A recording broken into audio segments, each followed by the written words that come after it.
Muchas veces en contextos más casuales comentamos cosas sobre nuestra infancia con otros y en esas conversaciones surgen muchas historias de situaciones traumáticas, de dolores, de abusos. Y a esta práctica le hemos puesto números porque se realizó un estudio profundo, representativo, que indica que 1 de cada 5 personas dice haber sido víctima de abuso sexual durante su infancia.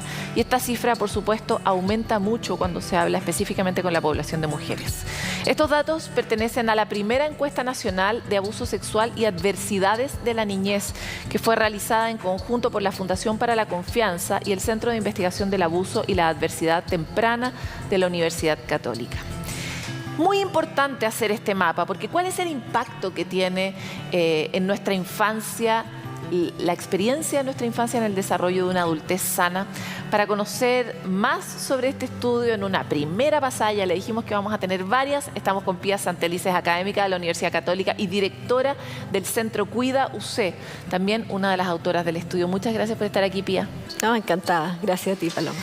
Es terrible pero apasionante poder entrar finalmente en ese lugar del closet que no hemos querido ver por tanto tiempo. Si hay algo claro y yo creo innegable a estas alturas, es lo mucho que hemos postergado el cuidado de la infancia, lo poco que comprendemos el impacto que eso tiene sobre nuestra vida. Y por lo mismo quería partir entendiendo cuál fue tu experiencia como autora, como una de las autoras de este estudio, al tener este nivel de resultados que vamos a revisar a continuación, pero que hablan de que si hay algo que está vulnerado es la infancia de los y las chilenas y de una forma bastante transversal, ¿no?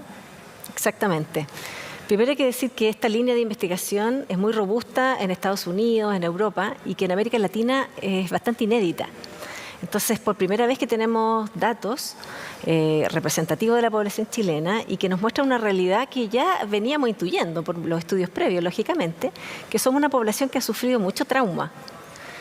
Antes de los 18 años, la población chilena de adultos actuales reportan haber sufrido múltiples experiencias adversas, entre ellas el abuso sexual, que tú mencionabas, pero hay muchas otras: maltrato, negligencia, abandono, o vivir con una persona con trastornos de salud mental, con consumo de sustancias y un largo etcétera. A ver, partamos por lo general. Esta población que se estudió son todos adultos, ¿y de qué a qué edad van? Van de 18 a 70 años. Son adultos y representativos de todas las regiones del país, casi todas las regiones, pero muchas. Ya, y cuando tú miras el panorama general, ¿están todos los adultos mayores de 18 igualmente enfermos o tenemos una zona muy roja en esta población que es tan amplia? No, es bastante homogéneo en todo el país y es muy alta la prevalencia comparado con las estadísticas que tenemos del mundo, porque no tenemos de América Latina, entonces tenemos que compararnos con... A ver, cuéntanos un poco de eso. ¿En qué y cuán más enfermos estamos? ¿En qué sentido? O no sé si enfermos es la palabra, respecto de las poblaciones de otros lugares del mundo. Bueno, recién mencionaste el abuso sexual, por ejemplo. En la mujer, en nuestra muestra alcanza un 28%. Y en el mundo es alrededor del 20%. Nunca es más que eso, incluso 17, 20%. Entonces estamos casi 10 puntos más en relación al mundo. También en hombres, ahí estamos más o menos parejos porque internacionalmente es como un 7% de la población, nosotros tenemos un 8%, por ejemplo. Entonces ahí estamos disparados en abuso sexual en la mujer. Y tenemos también en maltrato de la infancia, estamos como el doble. ¿Qué se define como maltrato en la infancia? Haber sido criado con prácticas violentas físicas que dejan marca en el cuerpo. Entonces, o sea, no solo te pegaron, sino que te quedó claro, una herida, moretón, una cicatriz, una marca. Un moretón. Exactamente. ¿Y qué tan prevalente es esa práctica en nuestra sociedad? Altísima. De hecho, esto es coherente con los estudios de la encuesta longitudinal de primera infancia, la ELPI, que muestra que un 62% de los padres asume y refiere, digamos, maltratar a sus hijos en la crianza. O sea, usar maltrato físico como parte de la crianza.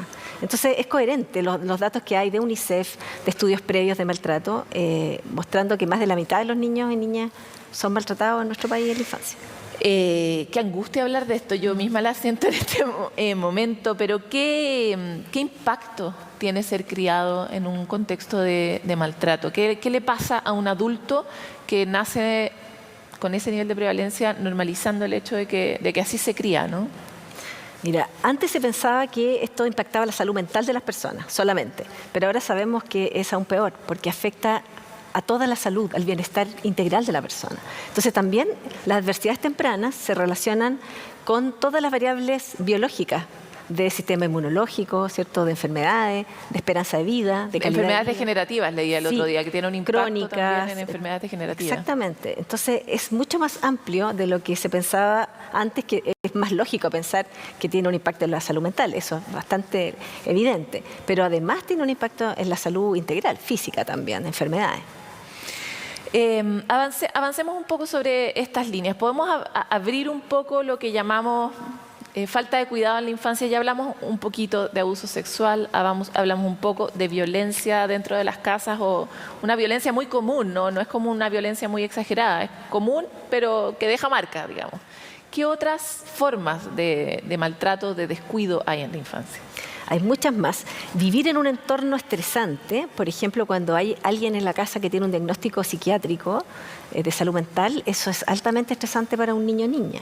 O también alguien que tiene consumo de sustancia, porque hay esta sensación de inseguridad, ¿cierto? Que tú no sabes, no puedes que nadie predecir. te está cuidando, básicamente. Claro, pero además no puedes predecir la conducta del otro, que puede descontrolarse en cualquier momento. Entonces es como que las figuras de cuidado no están ejerciendo su rol protector, sino que son fuentes de estrés. Eso es lo más grave que le puede pasar a un niño o niña, porque lo que más uno necesita es sentirse seguro en la infancia. Oye, y no sé si existe esta respuesta, pero ¿en algún país del mundo existen formas de proteger este tipo de situaciones? Me refiero a que cuando se diagnostica a alguien con un trastorno de salud mental, el Estado, no sé, el sistema, la comunidad, ¿tiene algún tipo de herramienta que se haya desarrollado y que podamos copiar como para cuidar a esos niños y niñas? Sí, sin duda.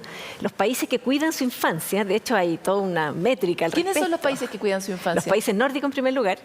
De hecho hay un índice hecho por UNICEF, un índice de los países que más cuidan a la primera infancia. Y ahí hay una lista de ranking, digamos. Nosotros, Chile, no estamos dentro de ese grupo porque se hace con los países ricos. Los que más cuidan la infancia son los países nórdicos como Dinamarca, Finlandia, pero también Francia, Canadá, en segundo lugar más España, por ejemplo, también. ¿En qué se materializa el hecho de que ellos cuiden la infancia en términos concretos de política pública? Porque por otro lado uno tiene este ideario de que el hemisferio norte es mucho más liberal con la infancia, los dejan solos mucho antes, son mucho más independientes los niños. ¿Cómo se cuida la infancia, que es tanto mejor que nosotros en ese sentido? Bueno, hay que monitorear permanentemente, pesquisar cualquier situación de riesgo, cualquier situación de adversidad. La sociedad funciona como un garante del cuidado de los niños. Exactamente, y detectar tempranamente para intervenir oportunamente. Entonces sí, existen programas, por ejemplo, hay un programa que es bien estrella en California, donde se pesquisa cualquier situación de vulneración de cualquier aspecto de los derechos de la infancia en los colegios, en la comunidad, en los hogares, y rápidamente se hacen intervenciones comunitarias y también en salud mental para detectarlo lo más tempranamente posible y remediarlo también, digamos, de manera más precoz, porque eso se sabe que tiene mucho mejor pronóstico. Oye, Pía, hay una cosa que es bien complicada, porque acá si bien puede eventualmente haber herramientas para, no sé, encontramos a un niño que está siendo negligentemente protegido y resulta que el Estado decide que la madre no lo puede cuidar, pero lo manda al Sename. O sea, no sé qué es peor. ¿Qué han evaluado ustedes de este mismo sistema o de cómo se puede transformar este sistema? Bueno, este sistema está ahora en transformación. Hay que decir que estamos en un momento de cambio, a mejor niñez, donde justamente hay un diagnóstico bastante, negativo de lo que ha pasado hasta ahora, pero hay un plan, digamos, de cambio, de desarrollo de un sistema de protección que funcione, lógicamente. Pero no es esa es la última opción. Hay muchos otros caminos que se pueden hacer remediales con especialistas. Necesitamos capacitar equipos, necesitamos pesquisar a tiempo. Y hay herramientas como el Chile Crece Contigo, por ejemplo. O sea, tenemos programas en Chile vigilantes y que están también transformándose actualmente para estar mucho más, digamos, alineados con las necesidades de la población. Oye, ¿qué le pasó a estos adultos? Porque qué fuerte, yo creo que parte de lo que nos pasa mucho cuando no somos conscientes de lo que hemos vivido es que de repente vuelves a visitar una experiencia y te das cuenta que fue una experiencia pésima y que fue súper traumática. Y volver a visitar eso desde el lugar de que sí fuiste una víctima es una cuestión muy removedora. ¿Qué le pasó a este grupo de personas estudiadas cuando se dieron cuenta de dónde estaban? Sí, sabes que estamos en un momento donde estos temas están abriéndose y las personas agradecen estos espacios. Nosotros estábamos súper cautelosos con el tema ético, ¿cierto?, de abrir temas de este tipo, porque hay un porcentaje de la muestra, de hecho hay un 38%, imagínate, que no había develado el abuso sexual. Podríamos pensar que es primera vez que lo marcaban en una encuesta, ¿cierto?, de autorreporte. Entonces, por supuesto que son temas delicados, pero las personas al final, en vez de sentirse perturbadas desde el punto de vista negativo, se sentían agradecidas de poder expresarse, de que también alguien se interese a sus vivencias, a las experiencias que vivieron tempranamente. Entonces, estamos en un momento, yo creo, propicio también para abrir los temas y hacernos cargo, porque no hay nada peor que guardar esto en el fondo del inconsciente y hacer como que no ocurrió Como nada. ha sido hasta ahora, digamos, también. Exacto. Oye, mira, el otro día leía un estudio que mostraba que niños en país en guerra, no puede haber un contexto más violento que ese. La diferencia entre los niños que estaban en la guerra, pero que tenían a un adulto que los acompañaba y les decía, yo te voy a cuidar, te quiero mucho, les contaban cosas, les contaban cuentos, versus el mismo niño que vivía el mismo bombardeo, pero sin alguien que lo estuviera cuidando y protegiendo. Y la diferencia era enorme. Por lo menos en este estudio reportaban que en un caso se marcaba como una experiencia traumática y en el otro no. Háblame de esas historias, porque también muchos de los que nos están escuchando tal vez viven situaciones de violencia intrafamiliar, pero tal vez no son los dos padres. Tal vez hay alguien, tal vez hay un primo, tal vez hay una abuela que puede hacer que ese espacio sea diferente. Hablemos de eso un poco.